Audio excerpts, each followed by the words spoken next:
It started in Jantar Mantar and has now shifted to Jharkhand.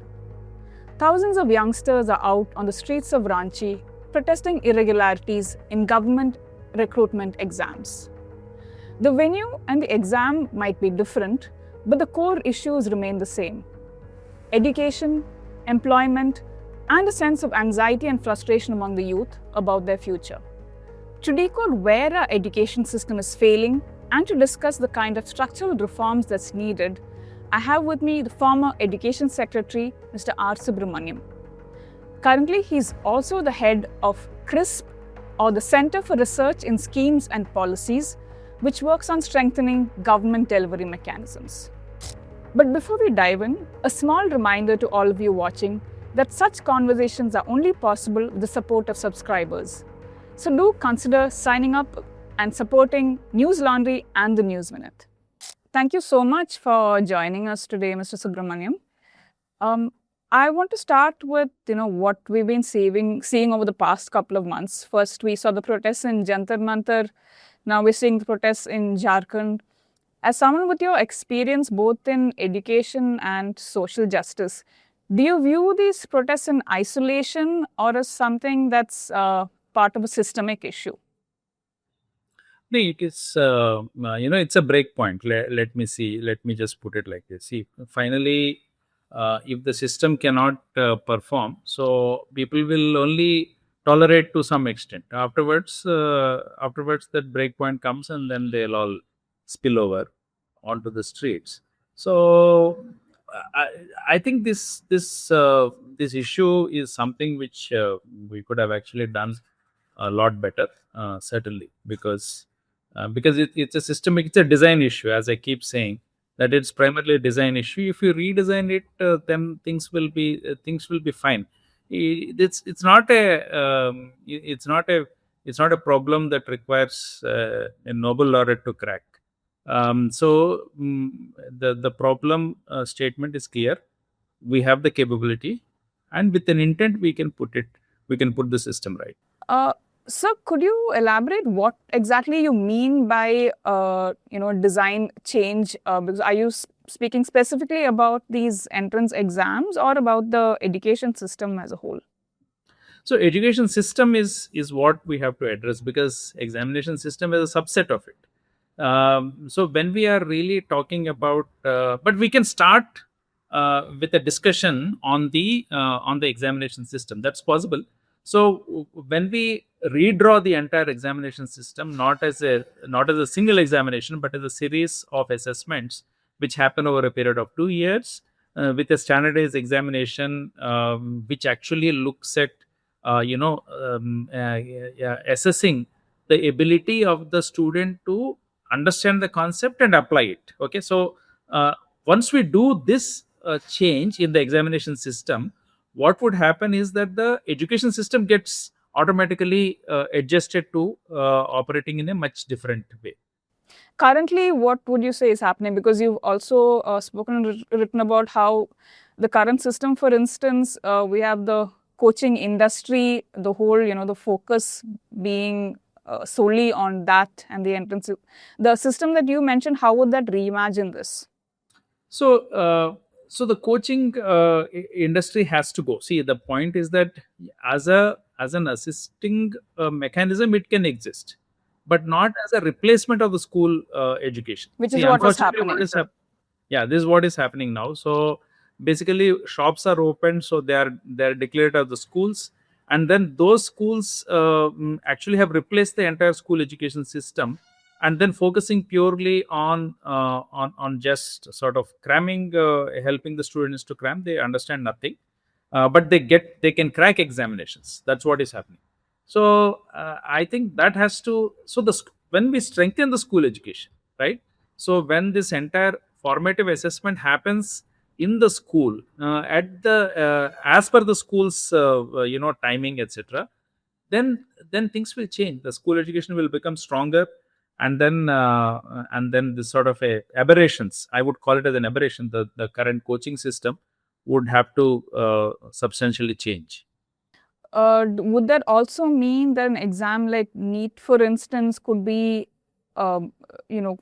done more as a continuous assessment, so to speak, than as one single exam where the student feels that their whole future kind of hinges on that. Absolutely. So we brought out a policy paper. CRISP has brought out a policy paper on this. I don't know whether you had an access to have a look at that. So primarily, we are arguing that one-shot examination is a very wrong way to select a student. You should assess the student over a period of time. That's on his ability to understand concepts and apply them, but that is also not sufficient. We are saying that there has to be an assessment of the aptitude. So for that aptitude test, we need to really look at whether the student is participating in various activities, within the school, outside the school. So it should be possible to put in place a system for recording this sort of participations. For example, now you have this entire Olympiad concept. You have the Smart India hackathons, for example. There are so many innovation challenges which are happening. If you are really interested, for example, in engineering, you should be able to participate there and then make your mark. And that has to get recorded, and it should be counted for your admission decision. Instead of being separate things, whereas where if you take part maybe out of your interest, but then that doesn't reflect on your admission procedure. Absolutely. If I could take you back, currently we're speaking about entrance exams like NEET, which happen at a later stage of a student's life. But you've also argued that structural reforms in education need to happen at a much earlier stage, like starting with the Anganwadis. If you could tell us what is the current situation and what needs to change. So currently, it's a very alarming situation that nearly 2/3 of the children in this country, they don't have access to pre-primary education, right? So they have only access to Anganwadis. 2/3, yeah, more than 60%, and they are in urban areas, they are in rural areas, tribal areas, they are everywhere, but they don't have access to a properly designed pre-primary education. This is particularly worrying because now the research has been conclusively proved that 85% of the brain development actually happens during this period between before the child reaches the 6th year, right? So after that, baki the rest of the life, we are only addressing the other 15% of the brain development. So very significant portion of the intellectual growth is actually connected with how well we are going to organize our pre-primary education. So that's the what I'm saying now is not a statement, not a philosophical statement. It is an evidence-based statement.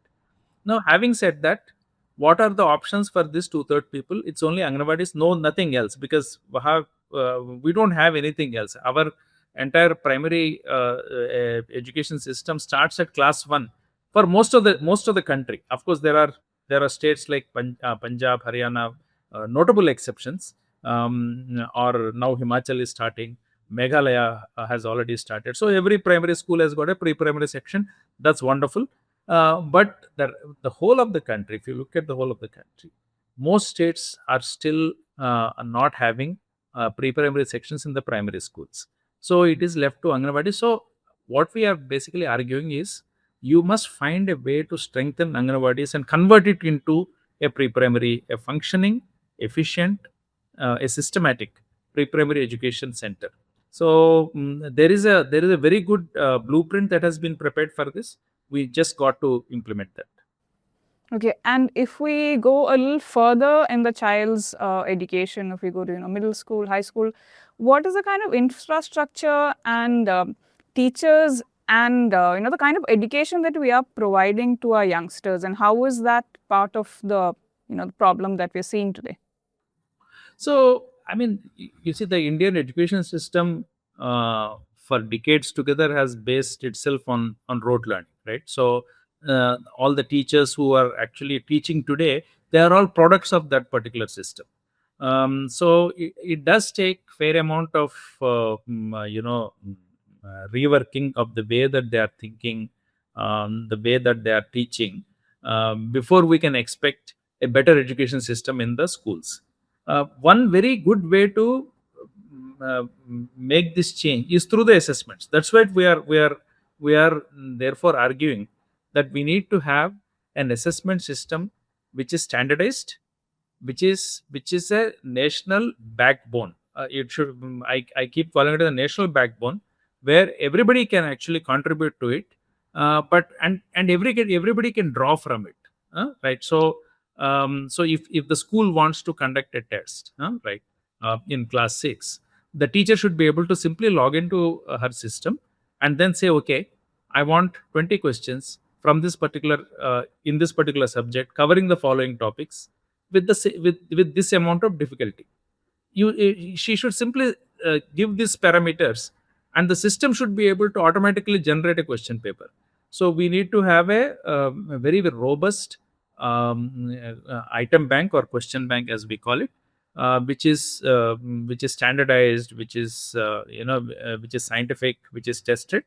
And once we have that backbone in place, people can all draw from it. They can contribute to it, and then they can also draw from it. So this is the system that we are arguing for. But this would be like across syllabuses, across schools. You think that something like that could? It's possible. It's highly possible. So see, uh, it has nothing to do with the school, right? So knowledge has no school limitation, right? So suppose if you are learning thermodynamics, whether you study in IIT or in a ITI, finally you are actually the fundamentals you are learning is only that, right? So basically, if you are having an assessment, national assessment backbone, which is set up where teachers can contribute questions from across the country, right? And then those questions are actually assessed by certain experts, and then look at the standards. If you do some sort of field testing, and once all that is over, then they become part of a national question bank or national item bank. And then once that is there, then the system that I am arguing, that the teacher should be able to log in and then generate a question paper then and there. That will be possible. Okay. And if we are to, look at college education at the graduate level, and here I'm not speaking of the IITs, etc., but what's on offer to the average student. One thing we keep hearing about is the mismatch between, at least that's what companies complain about, that there seems to be a gap between what they are looking for in recruits and what they actually possess. And at the same time, we have a huge youth unemployment problem as well as unfulfilled vacancies. How do we address this? So, I mean, this is really a very sad question, because what I feel. I feel very, very concerned reading this India Employment Report 2024, which is brought out by ILO. What it brings out is that more you are educated, less likely that you are employed. That's because you are actually learning how not to do things rather than how to do things. So that's because if you are a degree student, you don't want to do this particular work. First of all, you don't know how to do it, because that degree that he's studying, the 3 years, he's actually not learning any skill at all. And you will be shocked to know how much of how many students actually attend class. I mean, I was quite shocked when we go to colleges and see the classes are empty. Nobody comes to class, and then this is a vicious cycle. The students don't come to class. So the teacher is completely demotivated. So he doesn't teach anything. The people who are in the class again drop out. So it is actually a vicious cycle operating in the higher education system, and it is quite a sad thing, and it has to be addressed. So one way we are really looking at is, can we design courses, right, where for 1 year out of the 3 years, 1 year a person works in the at the shop floor as an apprentice. So apprenticeship act is nothing new. See, it is 19. I think it's 1962 or 61 act. Yeah. But we have never taken it seriously. in this country with the current workforce, we have the capacity to generate 1 crore apprenticeships per year. uh, but all the apprenticeship schemes of government of India and the state governments put together, we are only providing about 17 lakh apprenticeships. So we are actually somewhere around, we are utilizing 17%, 17 to 20% of the capacity that we have.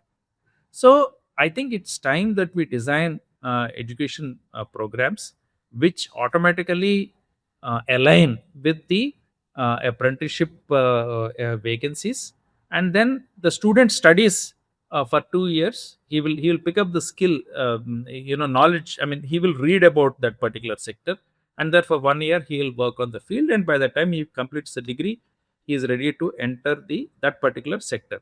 So UGC has actually brought out a good guideline on this. The first guideline came in 2000, and then 2020, and then it has been updated in 2025. So this program is happening. I mean, Chris, for example, is working with about 1,000 colleges across the country on this. So I think there is a hope. There is a way out. There is a systemic reform that is possible.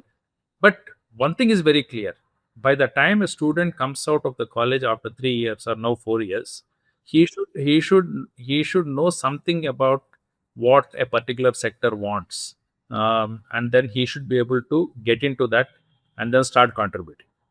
And the 17 lakh is the apprenticeships on offer, or that 17 lakh students are making use of the apprenticeship? So, as per the both NAPS and NATS, there are two schemes called NAPS and NATS.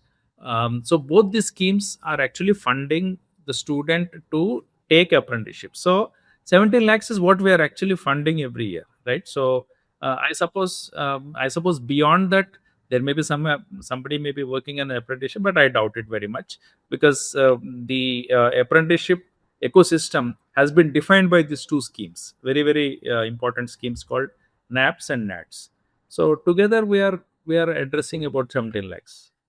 And the fact that I also want to understand the kind of expenditure that India is making on education, whether under investment is an issue, because currently we're at about 4% of GDP that's going towards education, right? Which is, I think, below what the National Education Policy has been recommending. And the other thing is, of course, that I think for governments, there is less incentive to invest in education versus spending on infrastructure like highways or, how much is that part of the problem?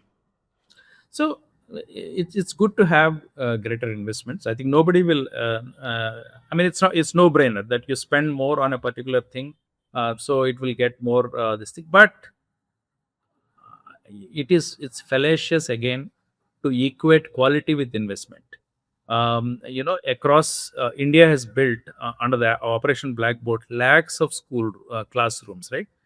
Starting from probably late 1980s till about 2000. This Operation Blackboard has been a great scheme, which has, for the first time, we started building classrooms. But let me tell you that it has zero correlation with the quality of education. So I don't want to I don't want to say that investment will lead to greater quality. Not necessarily. Investment is required because you need to set up more institutions, you have to promote your research, you have to train your teachers, you have to bring in greater learning aids. So all that will actually cost money, right? So investment is important. But having said that, more important is that, are we engaging the student in a learning process? Are the teachers capable of doing that? Do we have teaching aids which can capture the imagination of this Gen Z everybody is talking about? I mean, do we have that sort of learning aids? Are we developing it? That is the question.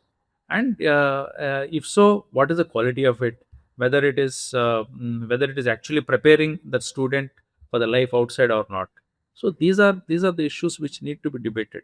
So it is actually I would say, while investment is good, investment is not everything. It is a design problem. See, our problem is how do you design your education system? You design it right, um, then things will go on. Some investment will really help. Got it. And if I were to go back to the Jharkhand protests that we're currently seeing, and also to just look at it in a broader sense, that we continue to see, lakhs of youngsters applying for government jobs that run into, a few thousands at the most.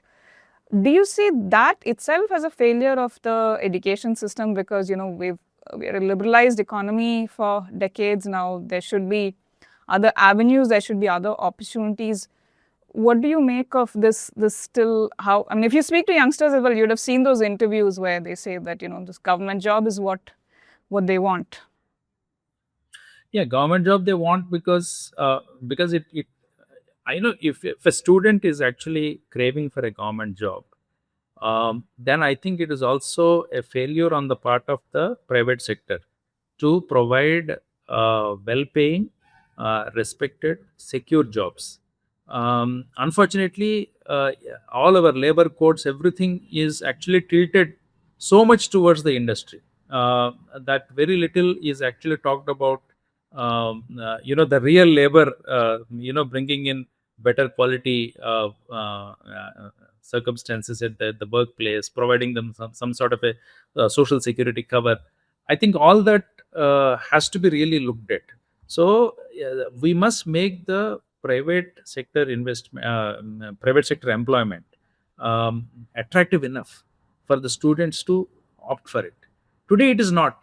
That's why private sector means everybody will say, okay, be a gig worker. Why will I be a gig worker when I have studied? I have certain aspirations. I don't want to be. I want to contribute to manufacturing. I want to contribute to a service industry, which is where I can use my knowledge. So that is the sort of thinking that Gen Z has got.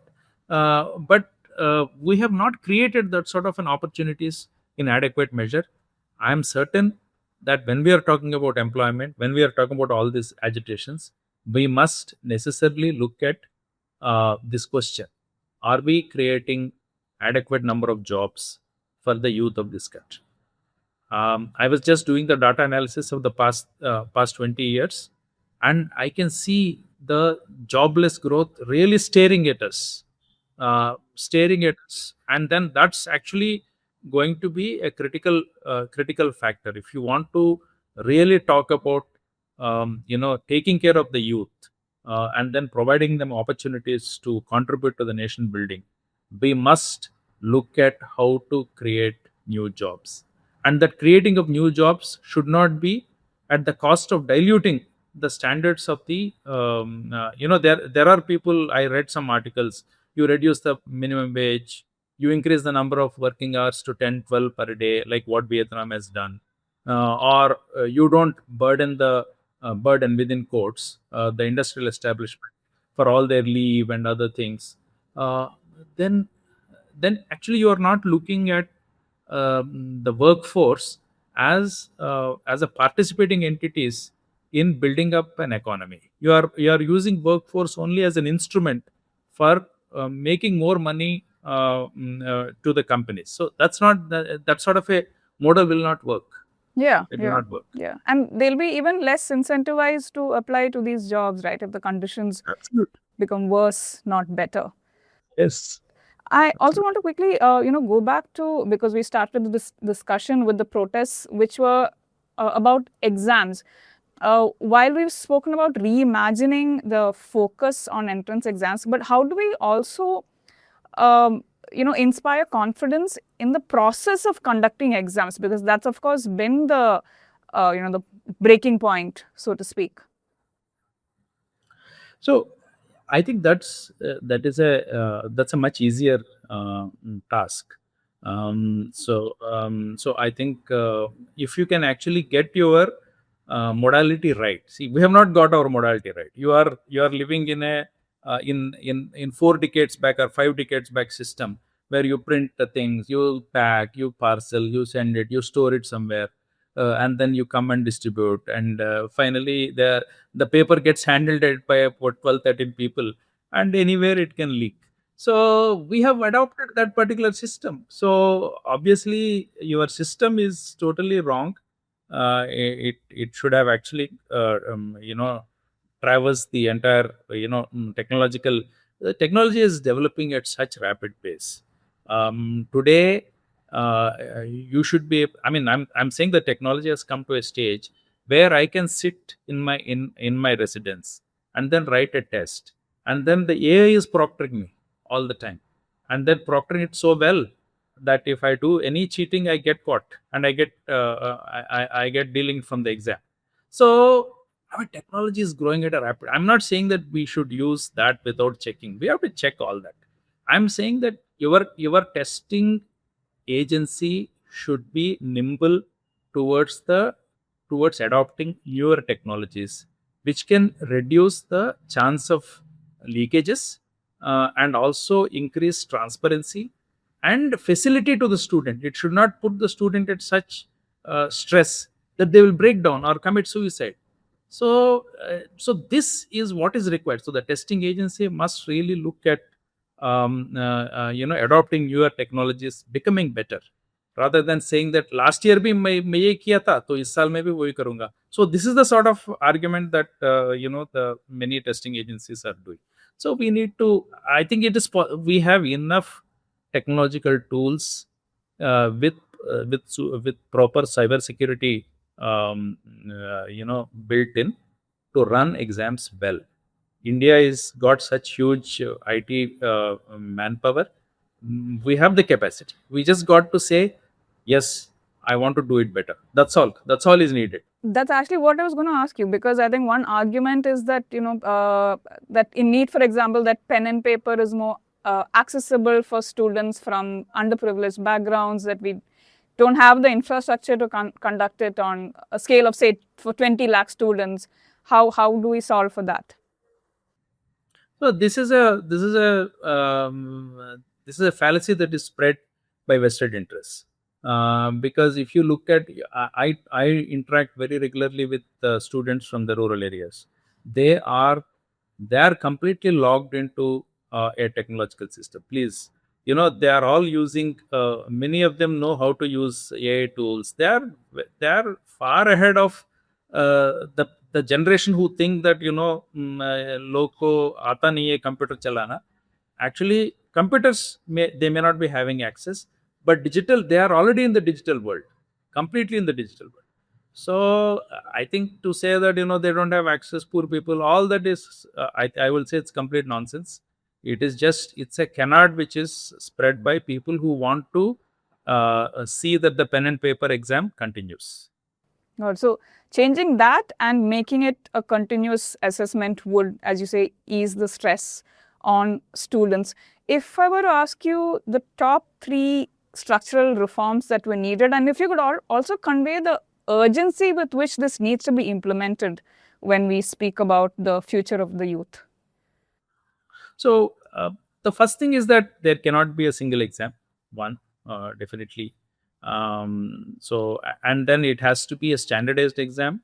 It has to reflect the ability to test the understanding of the concepts, and then application of it. So the way your testing has to change, the way the assessment is done has to change. So I think once, and then third thing is that you have to look at aptitudes also, not simply your ability to reproduce whatever is there in the textbooks.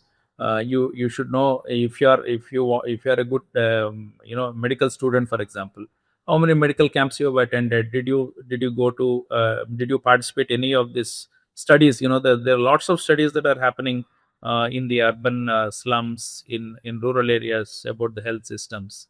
Did you ever participate in a public health drive? All these things will show the aptitude of the person to become a doctor.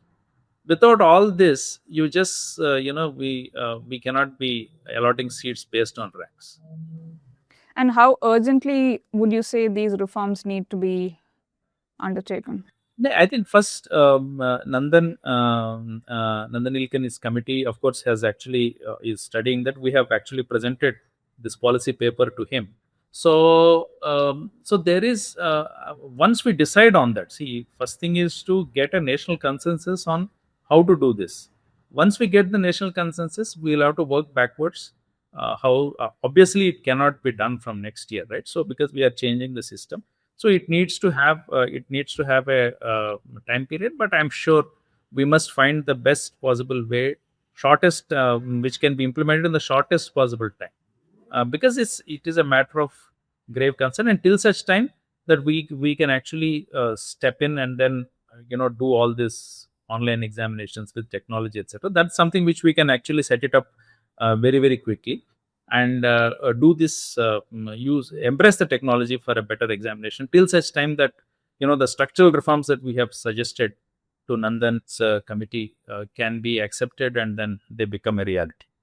And do you also believe that using this online mode for exams, even in recruitment exams, which is what we're seeing the current protest over, do you think that could also restore faith in the system for youngsters?